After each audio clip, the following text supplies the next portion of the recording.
마지막 날은 23강인데요. 속죄절이, 우리 이제 속죄절은 이제 나팔절이 이제 끝나고요. 나팔절이 끝나고, 그 다음에 이제, 그 다음 여기 7월 1일인데요. 그 다음에 이제 요것이 이제 속죄절이. 여기 이제 7월 10일 날이, 7월 10일 날.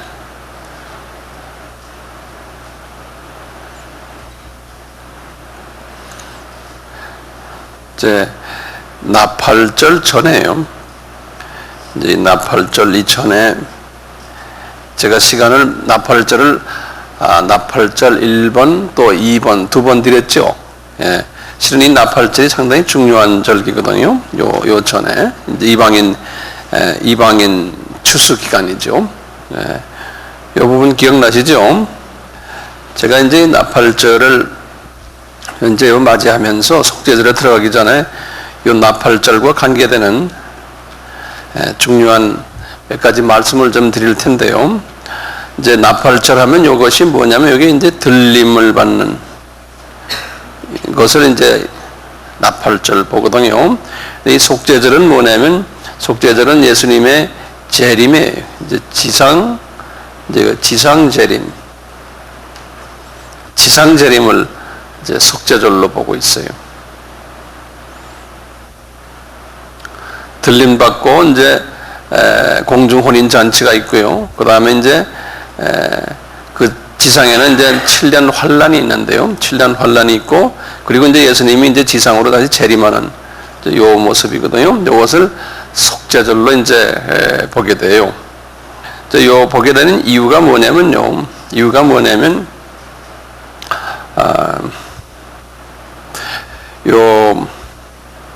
요걸 이렇게 그려놓고요. 그 다음에 제가 우선 요걸 좀 드릴게요. 들림의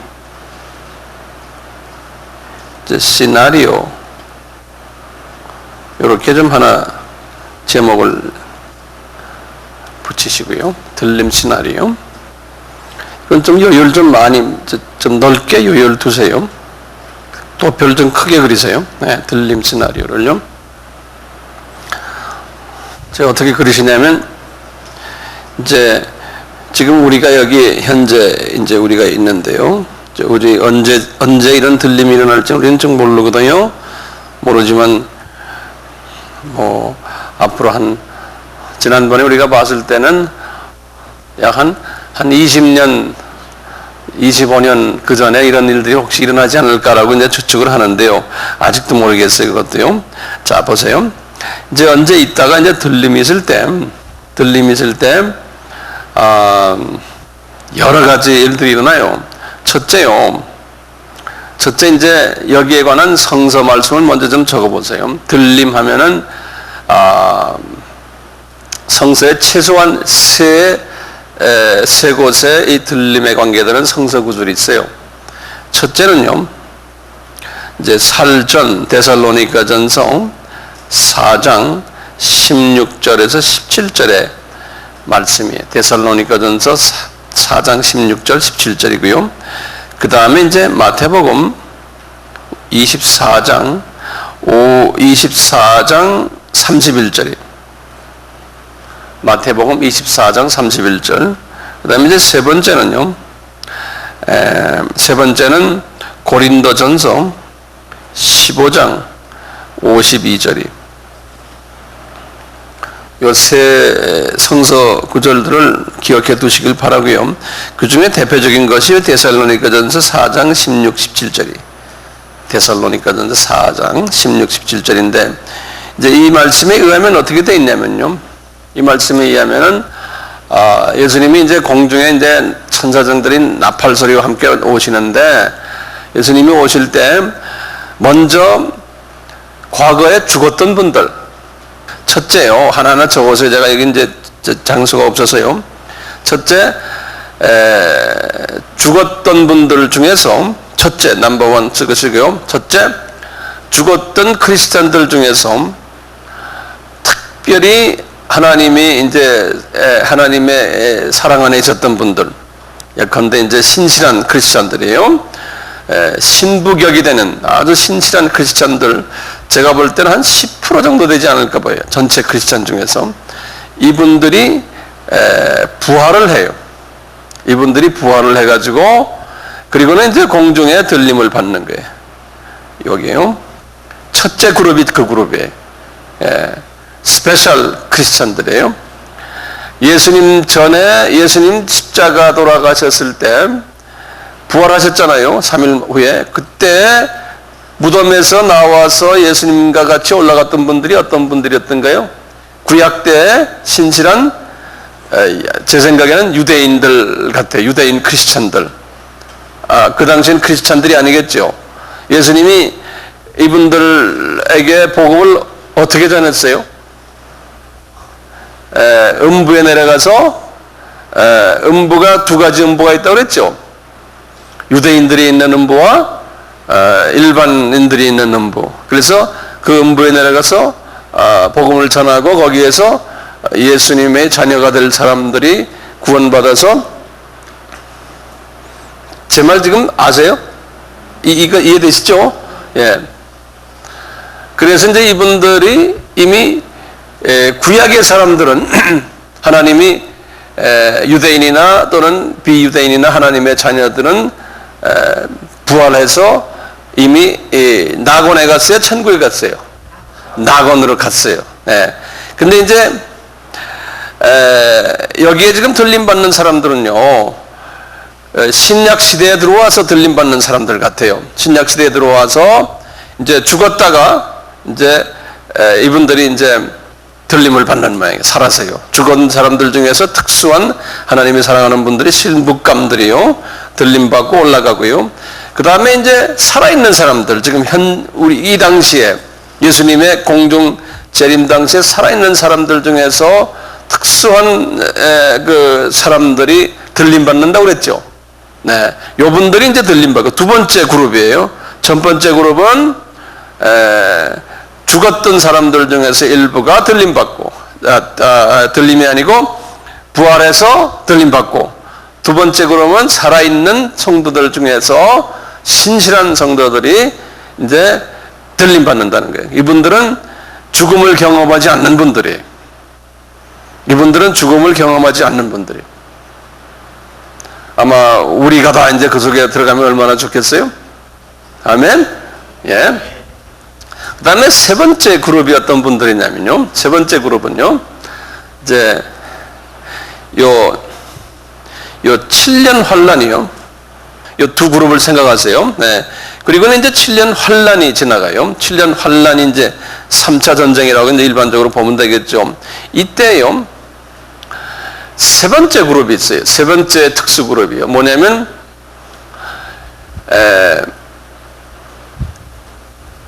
이방인들인데, 이방인 기독교인들인데, 이분들은 순교자 반열에 정해진 분들 중에서요, 이분들이 들림을 받질 않아요. 이분들은 7년 환란 속에 들어가요.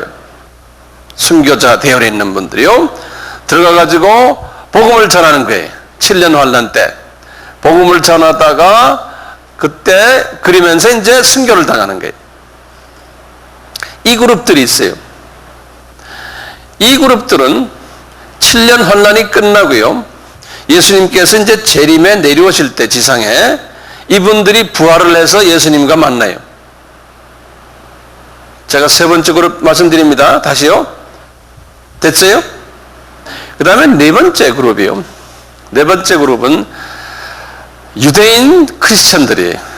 소위 지금 14만 4천의 유대인 크리스천들이요, 그분들도 들림을 받질 않아요. 이분들도 들림을 받지 않고 이 7년 환란 속으로 들어가요.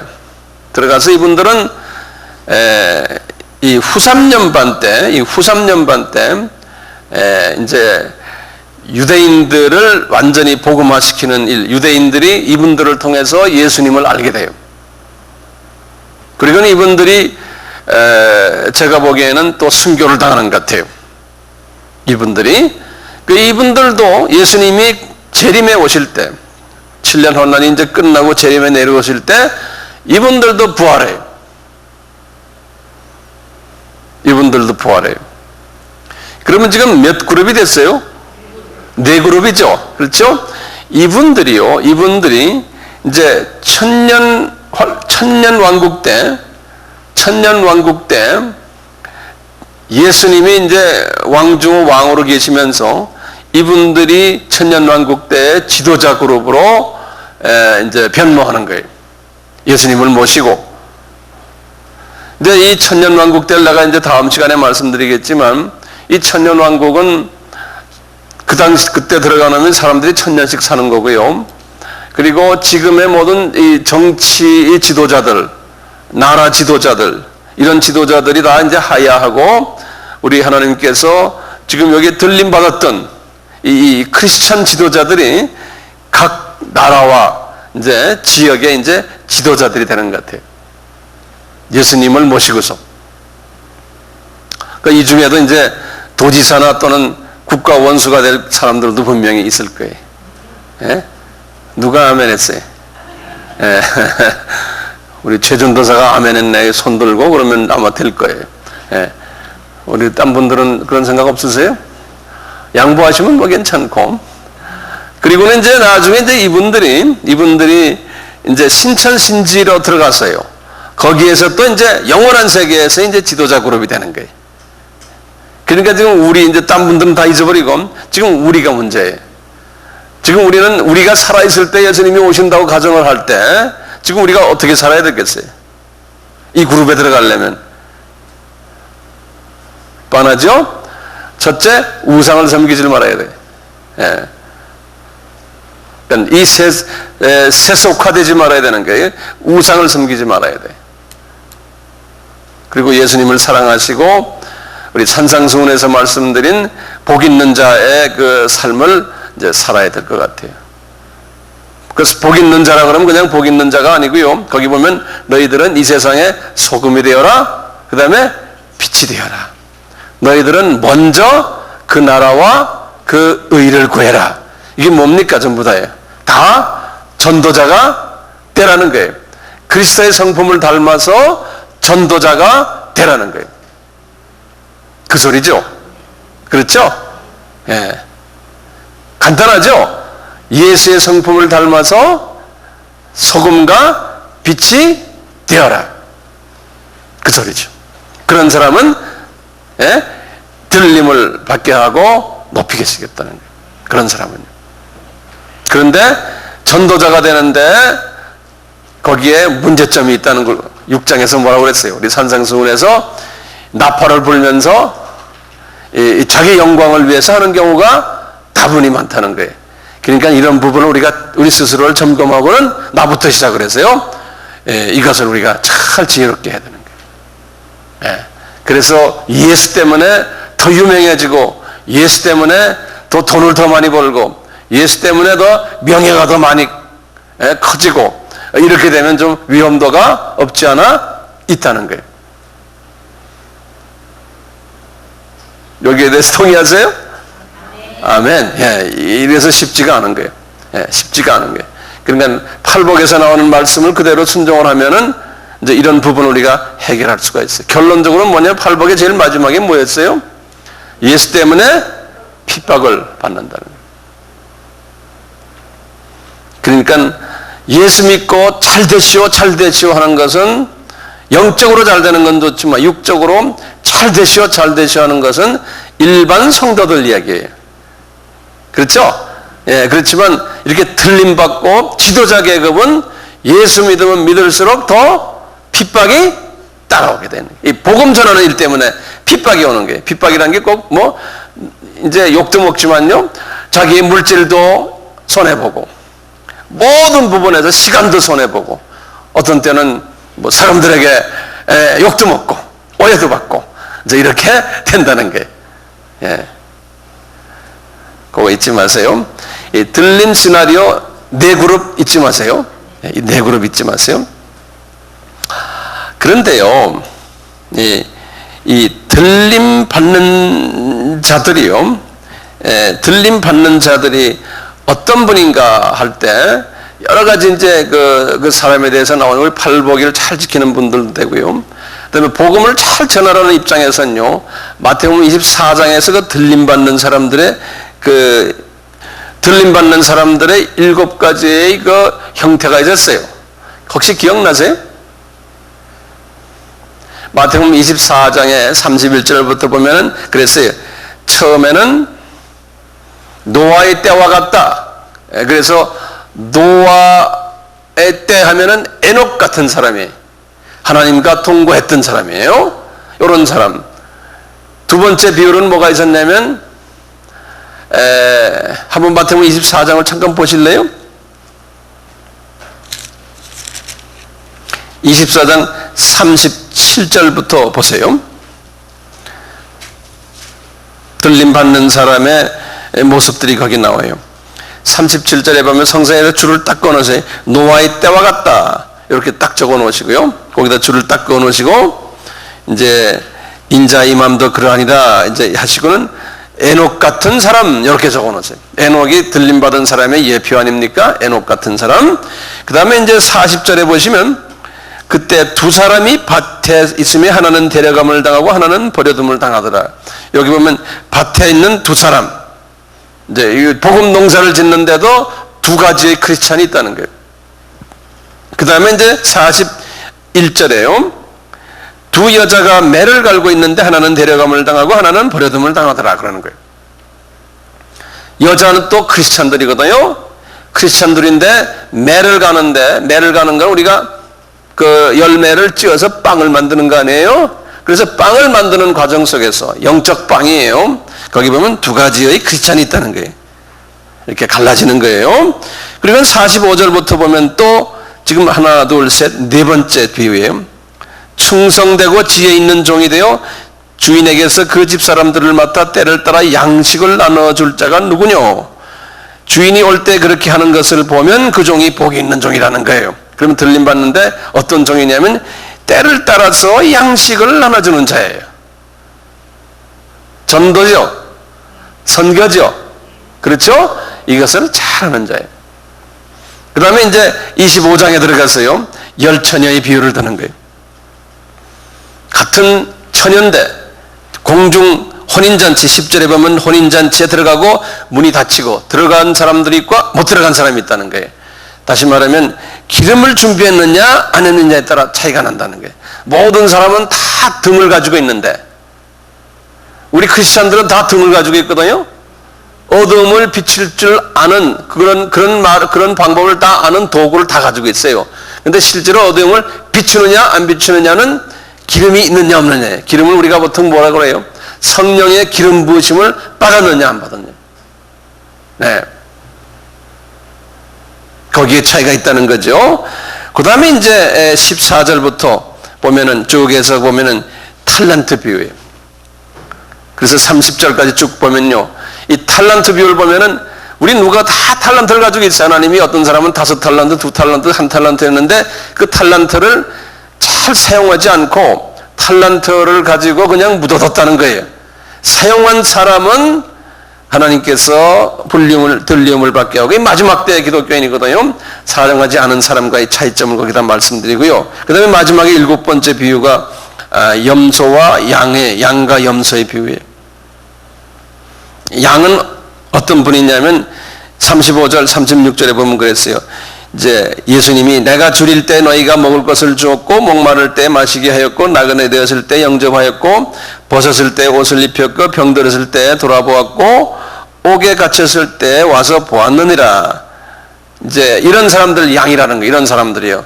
다시 말하면 내가 줄일 때 다시 말하면 지금 우리가 지금 각 나라에 또 우리나라에도요 아직도 자그마한 예수들이 있는 거예요. 구원 아직 받지 못한 조그마한 예수들이 있는 거예요. 그분들이 지금 어떻게 되어 있냐면 예수님이 내가 줄이고 있고 영적으로요 목말라 있고 나그네 되어 있고 옷 벗었고 병들었고 옥에 갇혀 있다는 거예요. 그럴 때 가가지고 그분들을 이런 식으로 도와줬을 때 도와준 사람과 안 도와준 사람의 차이점이라는 거예요. 그러니까 이 마지막 때는 뭡니까? 가장 주님이 기뻐하시는 일이 뭐예요? 우리가 직접 간접으로 복음을 전하는 일이에요.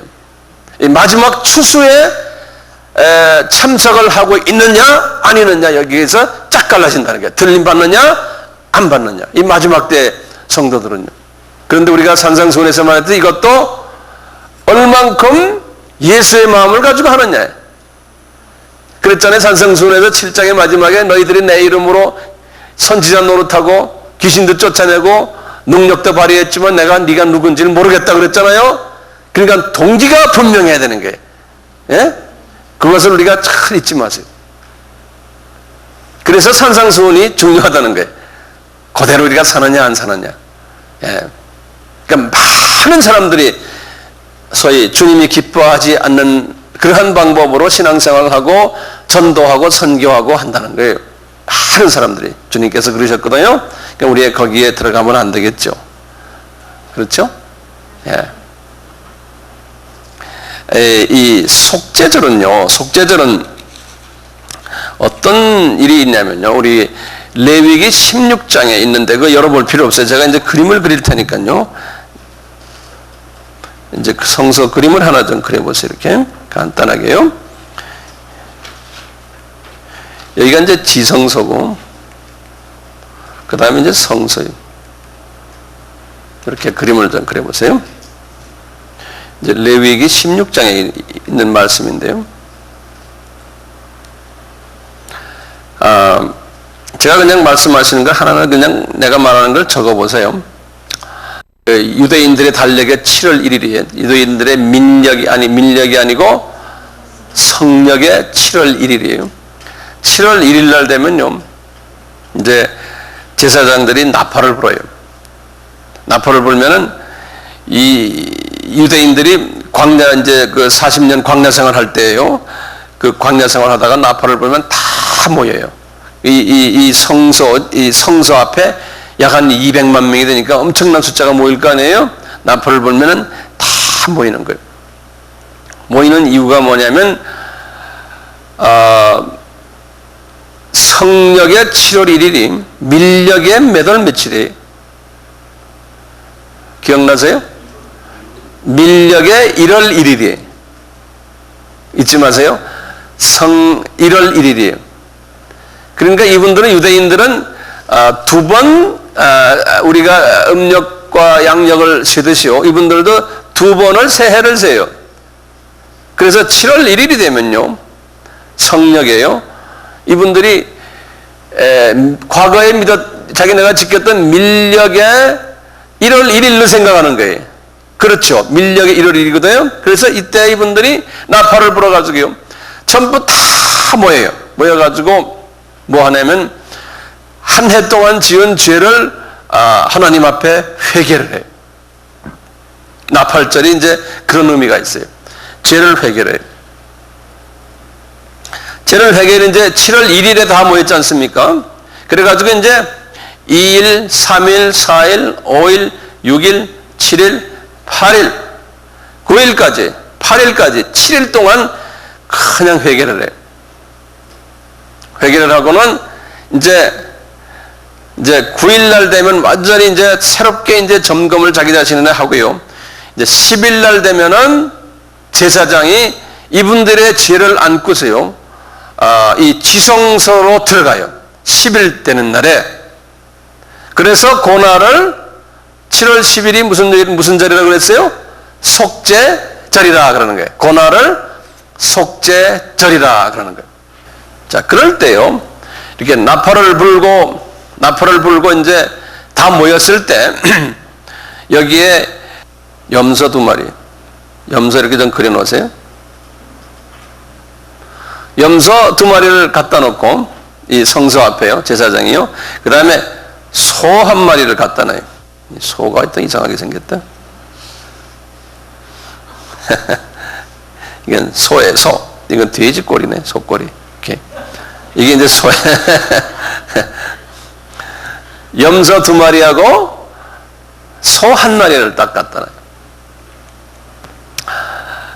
그리고는 이제요, 제사장이 하는 게 뭐냐면요, 이제 이 나팔절에 이제 그 열흘 동안에 이제 하는 일 중에 하나가요, 제사장이 요 염소 1마리를 딱 잡아서요, 요 딱지군요. 요 염소에다 대고요. 제사장이 손을 얹고는 여기다가 다 전가를 해요. 안수를 해요. 그거 적어 놓으세요. 그거 순서대로요. 그래야 남에게 이제 가르치잖아요. 그 염소를 뭐라고 하냐면 아사셀 염소 그런다. 아사셀 염소. 그런 말 들었죠? 아사셀. 한국말로는 아사셀 염소라고 그래요. 아사셀 염소. 요거는 이제 영어로는 혹시 영어 scapegoat. 영어로는 그래요. 이 아사셀 염소인데요. 요 염소를 가가지고 다시 돌아오지 못하는 곳에다 놓고는 그냥 던져놓고 와요. 이 염소가 그런 염소예요. 아사셀 염소. 이거는 이제 이 염소가 누굴 의미할까요? 예수님을 의미하는 거예요. 그렇죠? 예수님이 우리의 모든 죄를 다 담당하시고 다시 그 죄를 가지고서 우리에게 오질 않는 거예요. 예. 우리의 죄가 다 이제 저 멀리 가버리고 없어져 버린 거예요. 그래서 이제 아사셀 염소라 그런다. 한번 발음해 보세요. 아사셀 염소. 예, 아사셀 염소 그래요. 김국환 지사님은 뭐라고 그랬어요, 제가? 예, 아사셀 염소. 영어로는요? scapegoat. 그래, scapegoat. 이게 scapegoat란 말이 영어를 공부하시려면 이건 외우셔야 돼요. 이거는 미국 사람들이 그냥 평소에 쓰는 말이고 이거 수고예요, 수고. 사전에 봐도 나와요. 이게 scapegoat이란 말이 무슨 말이냐면 이런 말이에요. 예를 들어 저기 내가 이렇게 있는데요. 여러분들이 좀 무슨 죄를 많이 지었어요. 지금 여기 전부 다 죄를 지어서 이제 경찰이 와서 잡아야 되는데 나는 죄를 안 졌어요. 근데 갑자기 그냥 검사가 경찰하고 같이 오더니 말이죠. 나를 딱 잡아가는 거예요. 그럴 때 내가 나가면서 하는 말이 영어로는 그래. Gee, I'm a scapegoat. 그런다고요. 이렇게 쓰는 영어 말이 있어요. 뭐냐면 내가 아사셀 양이다. 그런 아사셀 염소다. 그런 니네들 때문에 내가 니네들 죄를 내가 다 안고 간다. 이제 그런 소리. 이게 스케이프고트 희생양이란 말 있잖아요. 그 소리.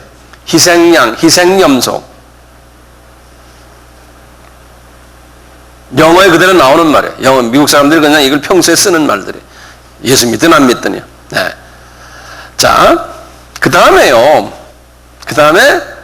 이제 열흘 되는 날에요. 이제 회개를 다 어느 정도 한 다음에 이제 이 스케이프고트 아사셀 염소도 이제 그렇게 보내버리고요. 거의 마지막 10일째 되는 날에 10일째 되는 날에는 어떻게 하냐면요. 제사장이 가운을 입어요. 그래서 이때 이제 그 제사장 가운이 이제 나온 건데 제사장 가운이 이 머리부터 모자를 쓰고는 온 발에 질질질 끄는 그런 가운을 입어요. 제사장 가운이. 예, 미니스컷이 아니고요. 가운이 있군요. 제사장도 죄가 있잖아요. 그러니까 제사장도 죄가 있으니까 제사장도 이 지성소에 이 법궤 있는데 여기에 들어갔다가는 제사장도 잘못하면 죽거든요. 죄가 커버가 안 되면 제사장이요. 그 제사장의 죄를 커버시키기 위해서 소를 잡아가지고요. 소피를 제사장의 모든 저 가운에다가 제사장 옷에다가요 뿌려요. 소피를. 그래서 제사장이 그냥 피로 그냥 범벅이 되는 거예요. 머리부터 시작해서 발끝까지. 예. 그래서 이제 이스라엘 사람들의 전설에 의하면요, 제사장이 완전히 피가 커버가 안 돼서 들어갔다가 안에서 죽는 일이 있는 거예요. 이때요. 그러니까 이 제사장이 거기서 죽었으면 누가 가서 그 시체를 갖고 나오지를 못하는 거예요. 이 안이 하나님의 영광이 꽉 차 있으니까. 그래서 이제 그 이야기에 보면은 제사장 허리에다가 노끈을 달아가지고요, 로프를 달아가지고 여기다 방울 하나 달고, 그리고는 이렇게 연결되어 있다는. 이 만약에 이분이 쓰러지면은 방울선이 날 거 아니에요? 그러면 이 잡아당긴다는 거예요, 시체를. 그런 이야기까지 있어요. 그만큼 이 지성소 안이 거룩하다는 거예요. 이 안에 죄 지어서 못 들어가거든요. 제사장이 이제 그렇게 해서 이제 들어가면은 옷에 이제 이 소의 피는 제사장의 죄를 덮어주기 위해서 소의 피를 이제 이렇게 담는 거예요. 그래서 소의 피가 온 몸에 탁 담가지는데. 그리고는 제사장이 요 나머지 한 염소, 요건 속죄 염소예요. 요 염소를 잡아가지고 이제 대야에다가 이 염소의 피를 담아서 이제 들고서 요 피는 뭐냐면 이스라엘 사람들이 지금 열흘 동안 이렇게 회개를 했으니까요. 회개한 그 자국이에요. 그래서 이 피를 가지고 들어가서 이 지성소의 안에 법궤가 있는데요. 법궤의 지붕 위에 꼭대기, 법궤가 상자거든요. 이제 이렇게 이런 상자처럼 여기 지금 스피커처럼요. 그래서 그 꼭대기를 속죄소라고 그래요. 그 법궤의 지붕 위를 우리가 또 옥상 그것을 속죄소 그래요. 영어로는 mercy seat이라고 그래요. mercy라는 거는 우리가 긍휼 자비라는 소리 안에 그런 seat 자리라는 소리예요. mercy seat라는 건 우리가 그런 자리를 말하죠. 의자 이런 자리를 seat라고 그러거든요. mercy seat라고 그래요. 요 속죄소에다가 요 염소의 피를 뿌리는 거예요. 딴 데 뿌리면 안 돼요. 법궤 위에 속죄소에다가 염소의 피를 뿌려서 그래야지만 이 하나님의 자녀들의 이스라엘 사람들의 죄가 속죄를 받아요. 그래서 그 자리를 속죄소라고 그래요. 속죄소. 이렇게 해서 이제 모든 행사가 끝나서 제사장이 다시 나오면은요, 요것이 나오는 그 순간에 이제 속죄절이 끝난 거예요. 저희들이 지금 속죄절을 하잖아요. 거기 어느 날 이 일이 일어나요? 7월 10일 날이에요. 7월 10일 날. 요 일이 일어나는 거예요. 7월 10일 날이에요. 그래서 요 날은 특별히, 유대인들은 이 날을 특별히 섬겨요. 지금도요. 7월 1일부터 7월 10일은 유대인의 최대의 명절이에요. 유대인에게는요. 네. 우리 봄의 명절 있잖아요. 봄의 명절은 6월절 있잖아요. 6월절보다도 더 중요하게 생각하는 명절이 지금 요 명절이. 그래서 요 속죄절이요. 요 속죄절, 요 날을 뭐라고 부르냐면 욤기쁘라고 그래요. 욤이라는 말은 유대인 말로 여기 날짜라 날이란 소리. 날. 욤. 발음해 보세요. 욤. 그 다음에 기풀 하는 건요. 기풀이라는 건 이 카파르라고 그래서 이거 카바 덮는다는 소리예요. 덮는다라는 뜻인데요. 기풀한 거는 뭐냐 피로 덮잖아요. 피로 덮는 그런 의미에서 기풀 하면 요거 뭐냐면 여기 속죄라는 소리예요. 속죄의 날 그런 소리. 욤 기풀. 요건 그 통째로 그냥 외우셔야 돼요. 욤 기풀. 한 발음해 보세요. 욤 기풀. 욤 기풀. 이거는 영어 쓰는 사람은 다 이것도 하나의 수고로 다 돼 있어요. 욤 기풀 하면은 그 내용은 모르지만 욤 기풀 하면 유대인들의 최대 명절이다. 가을에 있는 최대 명절이다. 이렇게 알고 돼 있어요, 사람들이. 욤 기풀이라 그러면요. 그래서 이제 욤 기풀 때가 되면 여기 이제 우리 달력으로는 9월 또는 10월이거든요. 우리 달력으로는요. 이분들이 욤 기푸르가 시작이 되면 우리 추석 때 놀아야 한 3일 놀잖아요. 이 사람들은 열흘 놀아요. 가을에. 유대인과 관계되는 모든 사업체나 학교나 관공서나 뭐 유대인 구멍가게 하는 사람들 시작해서 유대인 의사들 일체 다 아무것도 안 해요. 그러니까 그때 되면 이제 특히 유대인들이 의사가 많잖아요. 미국에 가면요. 변호사가 많거든요. 그 다음에 사업하는 사람들이 굉장히 많거든요. 그러니까 이 욤기프 홀로데이 되면요. 백인 사회가 모든 게 거의 대부분이 스탑이 돼요. 왜냐하면 뭐 특별 의사들, 뭐 예를 들면 전문의들, 대개 유대인들이거든요. 다 놀아요. 네. 그래서 그 열흘이 서양 나라에서는 상당히 이 사업하는 사람들도요. 이때 되면은 뭐 다 마비가 되니까 힘들어하는 때가 이제 이때예요. 그것은 뭐라 그랬던 거예요? 염키푸르, 영어로는 그래요. 염키푸르, 그 사람들은 홀리데이 그런데, 그 사람들은 홀리데이. 염키푸르 홀리데이 그런다.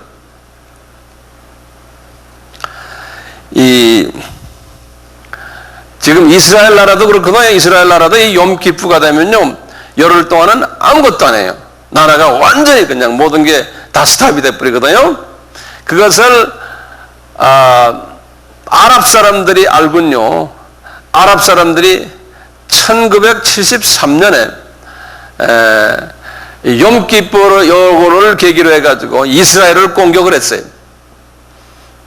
그래서 1973년 이스라엘 전쟁을, 이스라엘과 아랍 전쟁을 염키푸르 워 그래요. 염키푸르 전쟁 그런다고요. 이제 이스라엘의 역사 속에서, 근대 역사 속에서 중요한 해가 있거든요. 몇 개가 있냐면 1948년이 뭡니까? 이스라엘이 독립이 된 거죠. 여기 이제 독립된 게 1948년이에요. 그러니까 이스라엘 사람들이 소위 이제 하나님의 은혜 안에서 이제 하나님의 자녀로 다시 그 무화과 나무가 저주받았다가 무화과 나무가 다시 은혜를 받는 그것이 이 해예요. 1948년 무화과 나무가 은혜를 다시 받는. 그래가지고요, 보세요. 이분들이 은혜를 받았다가 나중에 이분들이 수도가 예루살렘인데 예루살렘을 탈환을 한 것이 1967년이라고 그랬죠. 기억나세요? 이걸 무슨 전쟁이라고 그랬어요? 6.1 전쟁이라 그랬어요. 6.1 전쟁이요. 이 6.1 전쟁에 의해서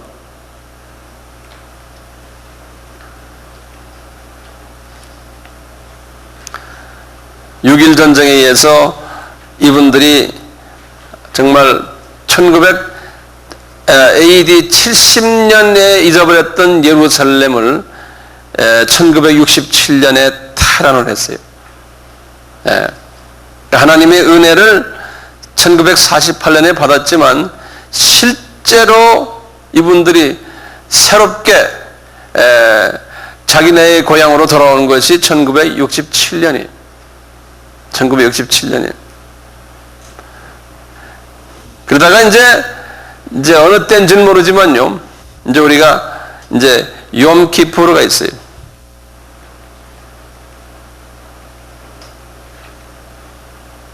염키푸르는 예수님의 이 지상 재림이거든요. 염키푸르가요. 7월 1일은 속죄일이에요. 지상 재림이죠. 이분 제사장들이 어디에 들어가는 거예요? 제사장이 지성소로 들어가는 그 날이에요. 속죄를 받는 날이에요. 요 날이. 그래서 이제 요 염키푸르가 이제 있으면요, 다시 말해 7년 환란이 끝나잖아요. 끝나면은 유대인들이 다 주님 앞에 다시 돌아온다는 거예요. 유대인들이. 누구에 의해서요? 14만 4천에 의해서. 유대인들이 다시 돌아온다는 거예요. 그러니까 이스라엘의 역사와 우리 이 안에 영적인 또 흐름과 이게 다 같이 지금 흘러가고 있어요. 지금 흘러가고 있어요. 다시 제가 이스라엘 지도를 이렇게 그려보시면요, 간단하게 그리시면 이제 1948년에요. 이분들이 이 48년 전에는요, 여기 이제 예루살렘이 이렇게 있는데, 이 예루살렘과 이쪽 전체는 여기가 요르단이거든요. 여기가 요르단인데, 예루살렘과 이쪽 동네 전부가 다 요르단에 속해 있었어요. 이스라엘이. 1948년 전에는요. 그리고 이 위쪽 여기 갈릴리 호수 여기 있는데, 갈릴리 호수 위쪽 여기 전부 여기는 다 시리아의 땅이었어요. 갈릴리 호수고 뭐고, 이 갈릴리 지방의 거의 대부분이. 이쪽이 특히 이제 이 갈릴리 호수 이 북쪽에는 전부 다 시리아 땅이고, 그 다음에 여기 이제 시내반도와 이쪽 전부는 다 애굽 땅이었어요. 그리고 나머지 땅들은 다 팔레스타인 사람들, 예, 팔레스타인이라고 알죠? 이 팔레스타인 사람들, 이렇게 이제 완전히 이방 사람들이 점령하고 있는 이 땅이에요. 1948년에 유대인들이 이 땅에 들어온 거예요. 이미 그 전에도 들어와서 있었지만요, 나라가 이제 여기 텔아비브라고 있거든요. 여기가 텔아비브요. 텔아비브라고 그래요. 텔아비브. 여기 이제 이분들의 예루살렘이 수도가 되기 전에 여기가 수도였어요. 그래서 이제 이스라엘 사람들이 이제 여기에 도착해서 이 동네 주변에서 좀 진을 치고 이러면서 요만큼 땅을 가진 게 독립한 거예요. 예. 독립했다고 이걸 다 가진 게 아니었어요. 예. 그게 1948년이에요. 이분들이 이렇게 이 지역을 조금 가졌다가 이제 그 이스라엘 사람들이 다 게릴라들 같죠. 저게 조금씩 땅 따먹게 하는 거예요. 싸움하면서요. 이분들이 독립하니까 이 팔레스타인 사람들이 계속해서 이 사람들 한 나라를 독립국가로 인정 안 하면서 이제 싸움을 한 거예요. 근데 팔레스타인 사람들이 이 사람들이 이제 이슬람 믿으니까요. 이 나머지 애굽인이 요르단이 시리아니 이제 이쪽에 이 나라들이 말이죠. 이 편을 드는 이쪽에 이제 여기가 지금 이락이거든요. 이락. 이쪽은 여기는 이제 사우디아라비아고 이쪽에. 그러다가 1967년에 아까 제가 6.1 전쟁이라고 했죠? 67년에 이 군인이 연합군이 말이죠. 이스라엘을 공격을 했어요. 예. 기드온의 전쟁처럼 말이죠. 6일 동안 전쟁을 했는데 이스라엘 사람들이 거꾸로 이 땅 잊어버린 땅들을 다 뺏어버렸어요. 그래서 이 시리아한테 말이죠. 이쪽 갈릴리 쪽 예수님이 지나던 이쪽도 다 뺏어버리고요. 거꾸로 말이죠. 그 다음에 예루살렘 다 뺏어버리고 이쪽 서안이라고 그래요. 이 요단강의 서쪽이라고 그래서요. 이 서안 지역을 다 뺏어버리고요. 그리고는 말이죠. 이 팔레스타인들 다 쫓겨나가고 팔레스타인들이 이 북쪽에 레바논이니 요르단이니 이쪽으로 다 도망가 버렸어요. 웬만한 팔레스타인들이요. 그리고는 이 시내반도 이거 다 뺏어버리고요. 그래갖고는 하루아침에 6일 안에요. 거꾸로 이 이스라엘이 이렇게 넓어졌어요. 땅이 갑자기. 예. 그게 그 유명한 6.1 전쟁이에요. 알겠죠? 6.1 전쟁. 그 1900 몇 년이에요? 67년이에요. 유명한 전쟁이에요. 이게 하나님이 다 계획하신 거예요. 왜요? 이분들에게 뭘 주려고요? 예루살렘을 돌려주려고. 그래서 예루살렘을 그때 돌려받은 거예요. 그래가지고는 예루살렘을 이번에 돌려받고는 이제는 수도를 텔아비브에서 예루살렘으로 옮기겠다고 그러니까 그냥 아랍 나라들이 반대를 엄청나게 했어요. 이제 도와줘가지고 이제 수도가 여기가 됐거든요. 수도가 되니까요. 미국이나 유럽의 기독교인들이나 서구 사람들은 예수님이 재림이 가까웠다. 그래서 각 신문마다 말이죠. 대서특별했어요. 예. 드디어 이스라엘 사람들이 예루살렘을 다시 탈환했다는 거예요. 몇 년 만에요? 몇 년 만에? 주후 몇 년 후에? 70년. 그래서 종말이 가까워온다고 전 세계가 들썩들썩했어요. 지금까지 예루살렘을 그분들이 지금 갖고 있잖아요.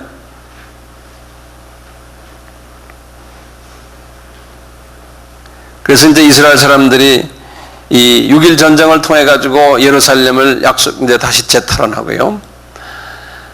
그리고 이따가 1973년이니까 몇 년 후에요? 이제 6년 후죠. 6년 뒤에 무슨 전쟁이 일어났어요? 욤 기프 전쟁이 일어난 거예요. 욤 기프 전쟁이.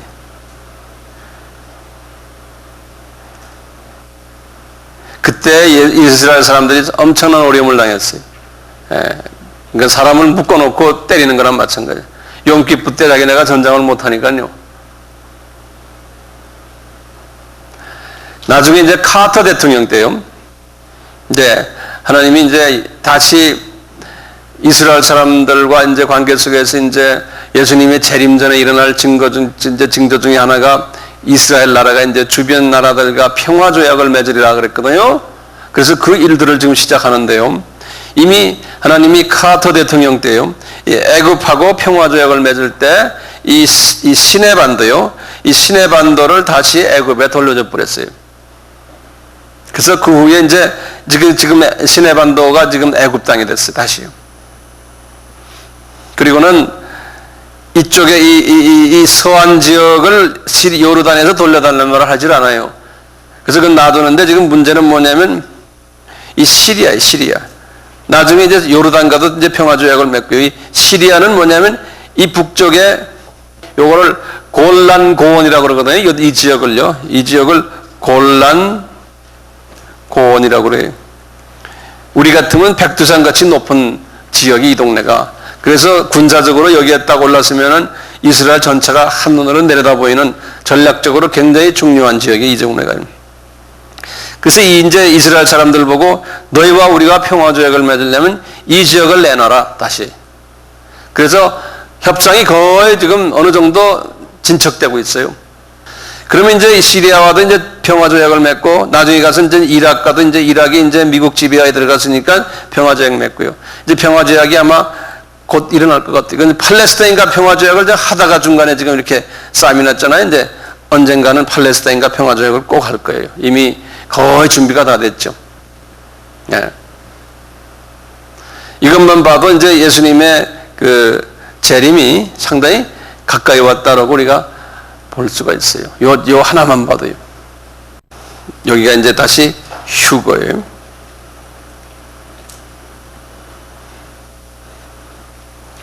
휴거고, 이제 휴거가 있은 후에 몇 년 환란이 있어요?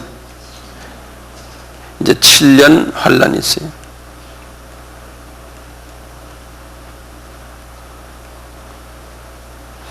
이제 휴거가 있다는 건 요게 뭐였던가요? 무슨 절이었어요? 나팔절이죠. 이 나팔절과 관계되는 새 하나님의 말씀을 아까 보셨지만 거기 보면 꼭 나팔을 불어요. 예수님이 공중에서 나타나실 때 나팔을 꼭 불어요. 그래서 이제 나팔절이. 이제 들림을 받으면 여기에 이제 공중 혼인잔치가 있는 거예요.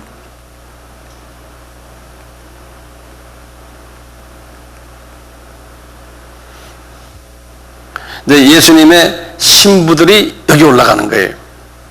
이제 신부예요. 왜 예수님의 신부라 그랬을까요? 왜요? 전도하니까.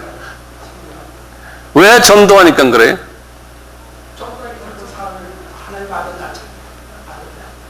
하나님의 아들이라고 그러지 말고 누구라고 해요? 구체적으로 예수님의 영적 부인으로서 예수님의 자녀들을 낳고 그 자녀들을 또 키우는 일, 양육하는 일, 그 일을 한 사람들이 공중혼인잔치에 올라간다는 거예요. 그렇죠? 예, 그 일을 한 사람들이.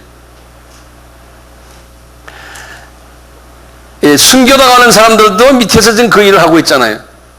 그분들도 지금 하고 있잖아요. 7년 환란 통과하는 사람들이요.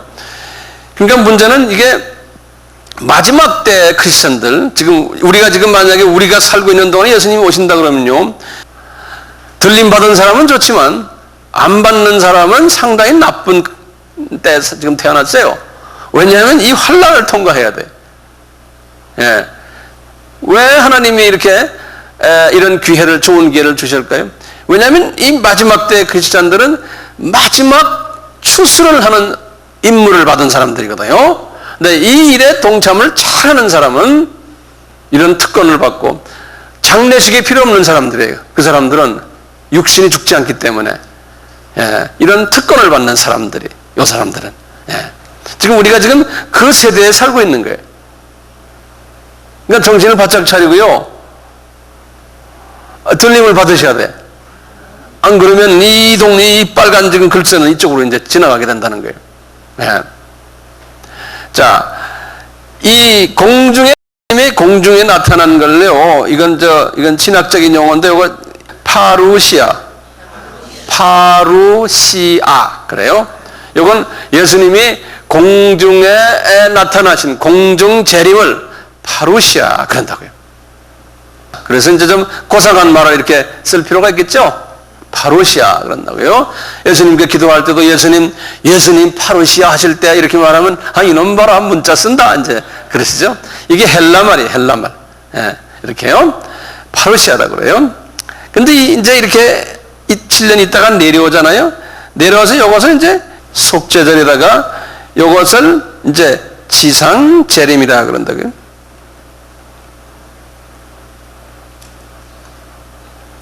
이 지상 재림을 파루시아처럼 또 고상한 말이 하나 있어요. 헬라 말로요. 에피판이라고 그래요. 예전에 내가 다 말했어요. 에피파니, 파인데요. 그냥 한국말은 파가 없으니까 에피파니 그랬어요. 에피파니, 예수님이 나에게 우리가 있는데 내려와서 우리와 같이 하신다 그런 뜻이에요. 에피파니. 예. 이렇게 이제 이런 일이 일어나요. 이제 잊지 마세요. 이 7년 환란 때요. 7년 환란 때 성서에 보면 약 한 어떤 부분에서 보면 한 3분의 1의 사람들이 죽고요. 어떤 부분에서는 4분의 1의 사람들이 죽는다고 그랬어요. 이때 이 전쟁 때요. 7년 환란 때 예수 믿는 사람이나 안 믿는 사람이나 사람들이 한 4분의 1로 생각하시면 되겠고요. 특히 7년 환란 때 심하게 전쟁할 때가 이 후 3년 반 때 심한 전쟁이 있겠다고 그랬어요. 그래서 성서에서 이 전쟁을 뭐라고 그래요? 아마게돈 전쟁이란 말 들어보셨죠? 예, 아마게돈. 후 3년 반 때 심한 전쟁이 있을 것을 요 아마게돈 전쟁이라고 이렇게 이런 이야기들을 해요.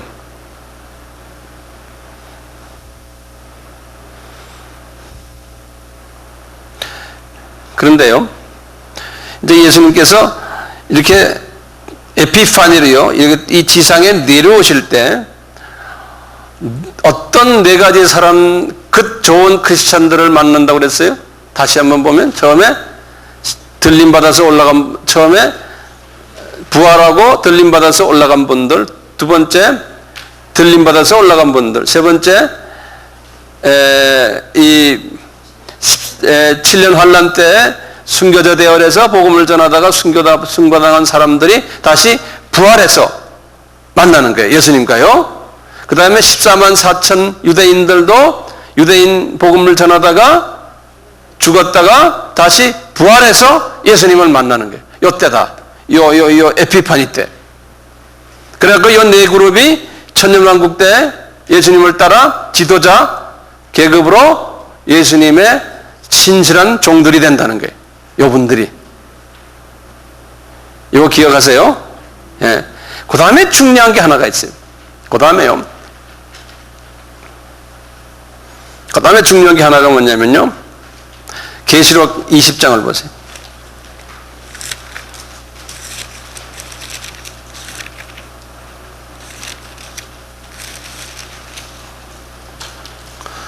계시록 20장 1절, 2절, 3절을 보세요.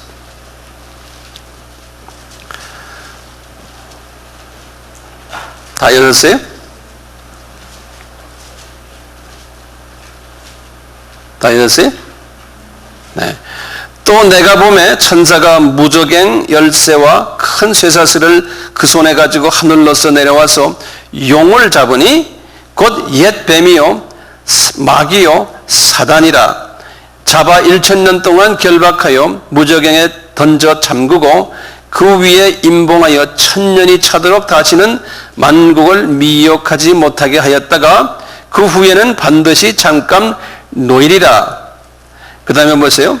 그 다음에 7절 보시면 1000년이 참에 사단이 그 옥에서 놓여 나와서 땅에 사방 백성 것 곡과 마곡을 미혹하고 모아 싸움을 붙이리니 그 수가 바다 모래 같으리라. 쫙 나오는 이야기거든요. 요건 제가 이제 다음 시간에 이제 할 텐데요. 이제 중요한 부분은 뭐냐면요. 예수님이 이렇게 에피파니로 이제 지상으로 딱 내려올 때요. 사단을 잡아서 지옥에 넣는 게 아니에요. 무저강에 집어넣는 거예요. 그럼 사단이 도대체 누구냐? 이제 보면요. 우리가 일반적으로 사단하니 그러면 천년왕국 때는 뭐 사탄이 없겠네요. 마귀가 없겠냐? 이렇게 생각하거든? 아니에요. 이 사단이란 것은 이 마귀 사탄이 제일 높은 사탄이 누구예요? 루시퍼죠. 루시퍼 밑에 또 많은 계급이 있는 마귀들 있죠. 그거 제가 다른 때 다 한 것들이에요. 그거 열심히 한 분들은 그게 뭔지 아실 텐데 제일 높은 루시퍼예요. 루시퍼가 사탄 됐잖아요. 제일 높은 왕초. 그놈을 잡아서 무저갱에 집어넣겠다는 거예요. 그래서 그놈이 누구였냐면 여기 2절에 보세요. 용이에요. 용. 또 옛 뱀이라고 그랬으니까 어떤 놈이에요? 창세기 3장에서 누구를 유혹했던 놈이에요? 하와를 유혹했던 놈이에요. 그래서 옛 뱀이라고 그런 거예요. 그런데 그놈 이름이 마귀고 또 그놈 이름이 사단이라는 거예요. 다 보면 단수로 되어 있어요. 단수로. 예. 데블스가 아니고 사탄스가 아니에요. 다 세이탄, 사탄, 데블 이렇게 단수로 되어 있어요. 그래서 제일 높은 루시퍼를 이야기하는 그 왕초를 잡아다가 무저갱에다 집어넣겠다는 거예요. 왕초가 들어가 버리니까 그 밑에 놈들은 이게 오합지졸이 돼 버리는 거예요. 그 천년왕국 때는 이 밑에 이제 마귀 세력들이 또 귀신 세력들이 있지만 큰 힘을 쓰지 못하는 거예요. 이 왕초가 없기 때문에요. 그래서 나중에 이제 천년왕이 끝날 때쯤 되면 그 왕초를 다시 풀어놓는다고 그랬죠? 그래갖고 이제 마지막 추수 작업을 해요. 이제 마지막 하나님의 자녀의 마지막 추수 작업은 천년왕국이 끝날 때. 그건 한 10분 쉬었다가 이제 또 다음에 계속해요.